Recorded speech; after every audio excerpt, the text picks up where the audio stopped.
ප්‍රොස්ටේට් cancer එකක් කියලා හොඳටම සස්පිෂස් වුණාම PSA එකත් high නම් 2026 දී ඔයාට කරන්න පුළුවන් ඔප්ෂන්ස් මොනවද? actually mainly options දෙකක් තියෙනවා.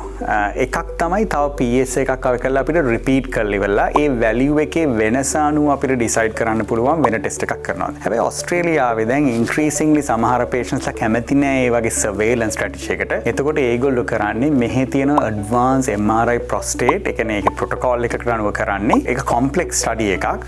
ඒක කරාට පස්සේ ලොකු chance එකක් තියෙනවා අපිට හරියට කියන්න ඔයාට cancer එකක් තියෙනවද cancer එකක් නැද්ද තව මොන හරි investigations කරන්න පුළුවන්ද කියලා. so ඒක මේ ඕස්ට්‍රේලියාවේ තියෙන දැන් developing වෙන process එකක්.